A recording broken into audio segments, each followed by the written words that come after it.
हरिओम ओमानंदमय ओम शांतिमय ओम ज्ञानमय। आप सभी दर्शकों का हमारे चैनल पर स्वागत है। आज हम लोग बीएड थर्ड सेमेस्टर के अंतर्गत शिक्षा तथा लिंगी समानता के अर्थ को समझने का प्रयास करेंगे।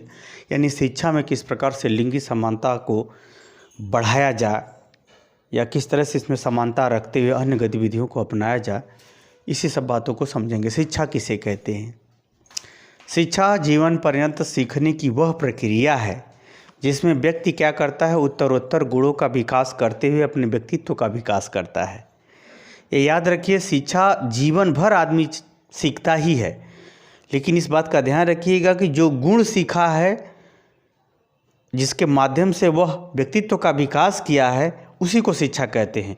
चोर भी सीखता है, लेकिन उसका गुण चोरी का जो होता है उसे पतन पर ले जाता है। तो शिक्षा पतन का मार्ग नहीं होती है, शिक्षा उन्नति का मार्ग होती है, प्रगति का मार्ग होती है, सभ्यता का मार्ग होती है। इसलिए शिक्षा जीवन पर्यंत चलने वाली सीखने की वह प्रक्रिया है जिसमें व्यक्ति उत्तरोत्तर गुणों का विकास करके अपने व्यक्तित्व का विकास करता है, उसी को शिक्षा कहते हैं। अगर गांधी जी की बात करें तो गांधी जी ने भी कहा, भारत के अधिकांश दार्शनिकों ने यही कहा, मनुष्य के अंतर्निहित गुणों का विकास करना ही क्या है? शिक्षा है। सभी के अंदर अगर समान रूप से आत्मा विद्यमान है तो सबके गुण समान हैं, परंतु जो व्यक्ति अपने अंदर के गुणों को अपनी मानसिक प्रक्रिया द्वारा प्रयास करके जितना बाहर लाता है या जितना वह अपनी सोच समझ व्यवहार में उसको पकड़ पाता है, उतना ही उसके व्यक्तित्व का विकास होता है। इस प्रकार से अनेक शिक्षा की परिभाषाएं आप लोग पढ़ते रहे। तो इस शिक्षा में लिंगी समानता का क्या मतलब होता है? लिंगी समानता का तात्पर्य होता है कि शिक्षा के क्षेत्र में स्त्री या पुरुष के रूप में भेदभाव का न होना, क्या कहा जाएगा? लिंगी समानता। और यह शिक्षा के क्षेत्र में लिंगी समानता किस तरह से होती है, उसी को हम लोग इस वीडियो में देखेंगे। अगर हम लिंगी समानता की बात करें तो पहला है अवसर की समानता। यानी जब कोई सभ्य या उचित या व्यवस्थित या विकासशील समाज होता है या विकासशील परिवार होता है, तो उस समाज में, उस परिवार में लड़के लड़कियों को पढ़ाई के अवसर के लिए भेदभाव नहीं होना चाहिए, तब वो लिंगी समानता कहा जाएगा। अर्थात जिस तरह से लड़कों को पढ़ाया जाए उसी तरह से महिलाओं को भी, लड़कियों को भी पढ़ाया जाना चाहिए, तब जा कर के वह शिक्षा के क्षेत्र में लिंगी समानता होगी। यानी अवसर उपलब्ध कराया जाए। जितना लड़कों के पढ़ाई लिखाई के लिए अवसर दिया जाए, उतना ही लड़कियों को भी पढ़ाई लिखाई के लिए अवसर दिया जाए। क्यों ऐसा ज़रूरी है? क्योंकि एक महिला एक समय में एक पुरुष के साथ ही क्रियाशील रहती है। तो जब जितना ही दोनों पक्ष पढ़ा रहेगा, उतना ही समाज क्रियाशील रहेगा, उतना ही सभ्य सुशील और व्यवहारिक होगा।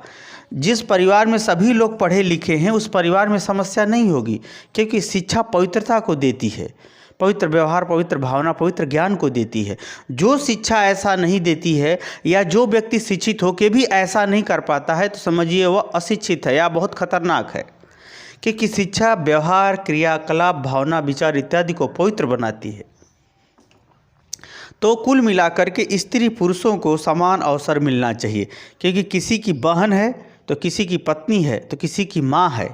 तो सभी भूमिकाओं में स्त्री किसी न किसी प्रकार से पुरुष के साथ ही रही है। तो समाज के विकास के लिए आवश्यक है कि महिलाओं को भी शिक्षा के अवसर में समान अवसर मिलना चाहिए। शिक्षा के अवसर के लिए समानता का व्यवहार पुरुष को करना चाहिए, उसी को कहेंगे शिक्षा में लिंगी समानता। दूसरा है लिंगी समानता का तात्पर्य होता है विषय के चुनाव में। लड़कियों को भी विषय को चुनाव करने के लिए स्वतंत्र होना चाहिए। जो पूर्वाग्रह की भावना लोग बना रखे हैं कि नहीं, लड़कियों को सिर्फ गृह विज्ञान पढ़े, समाजशास्त्र पढ़े, साइंस लड़कियों के बस का नहीं है, मैथ बस का नहीं है, रीजनिंग बस का नहीं है, ये सब मूर्खता की भरी बातें हैं। क्योंकि जिस समाज में महिलाओं को अवसर दिया गया है, वह भी पुरुषों से किसी क्षेत्र में कम उपलब्धि नहीं हासिल की है। तो इससे ये सिद्ध होता है कि महिलाओं को भी, भारत में भी पूर्वाग्रह की भावनाओं से जो ग्रसित हैं, उनको रोकते हुए, उनको समझाते हुए महिलाओं को भी विषय के चुनाव के लिए स्वतंत्रता प्रदान करनी चाहिए या समान रूप से विषय के लिए उन्हें अवसर उपलब्ध कराना चाहिए, स्वतंत्रता देना चाहिए, ताकि वे भी अपने ज्ञान का विकास अपनी इच्छा के अंतर्गत विषय में भी विभिन्न विषयों में कर सके। तो इसकी यह करना भी, यानी विषय के चुनाव के लिए स्वतंत्र करना भी लिंगी समानता है। अगला है प्रशिक्षण में समानता, चाहे व्यावसायिक प्रशिक्षण हो, चाहे कलात्मक प्रशिक्षण हो, चाहे मनोरंजन जैसे नाटक, खेलकूद, ये सब संबंधी व्यावसायिक प्रशिक्षण हो।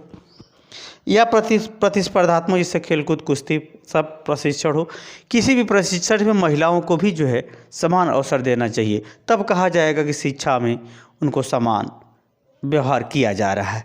क्योंकि ये जान लीजिए, प्रशिक्षण क्या है? ज्ञान के अनुसार व्यवस्थित व्यवहार को सुनिश्चित करना ही क्या कहलाता है? प्रशिक्षण। निश्चित ज्ञान, निश्चित शारीरिक व्यवहार को प्रशिक्षण कहते हैं।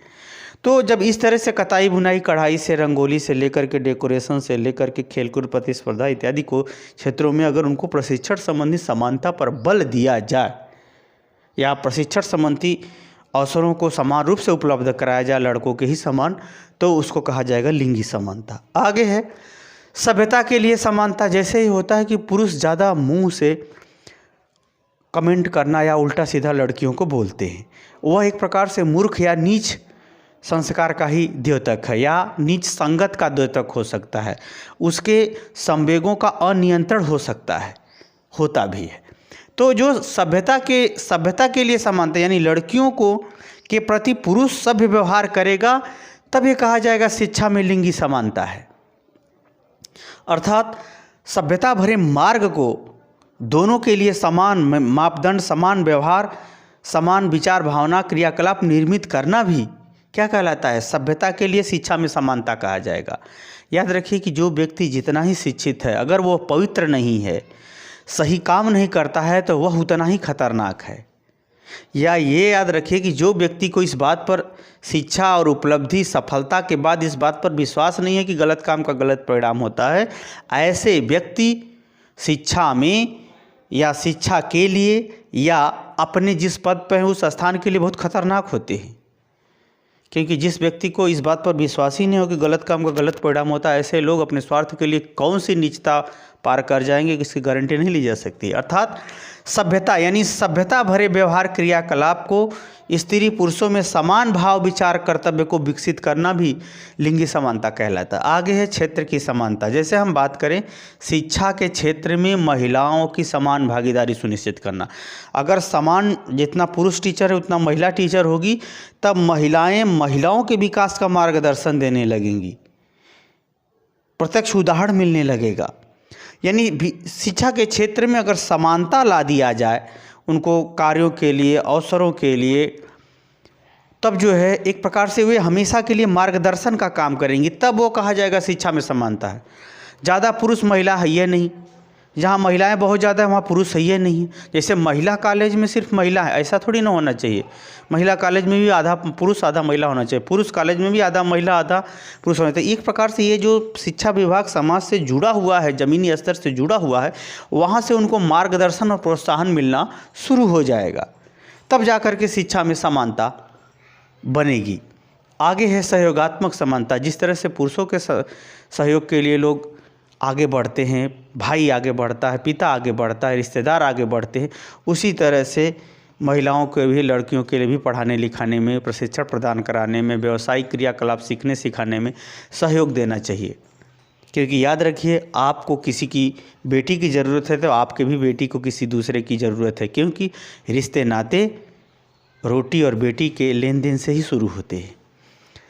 तो कहने का ये तात्पर्य है कि सहयोगात्मक जब गतिविधि अपनाई जाएगी शिक्षा के लिए, तब समझिए कि लिंगी समानता पाई जा रही है। तो इस प्रकार से हमने बताया शिक्षा के संदर्भ में लिंगी समानता का हमने 6 अर्थ बताए हैं। इन 6 अर्थों का संयुक्त रूप से समाज में व्यवहार पाया जाना, यानी भेदभाव रहित व्यवहार पाया जाना ही शिक्षा के क्षेत्र में लिंगी समानता है। मुझे उम्मीद है यह बात आप समझ गए होंगे। समझ गए हैं तो बिना देरी किए ज़रूर शेयर कर दो और चैनल को सब्सक्राइब कर दो। हरिओम।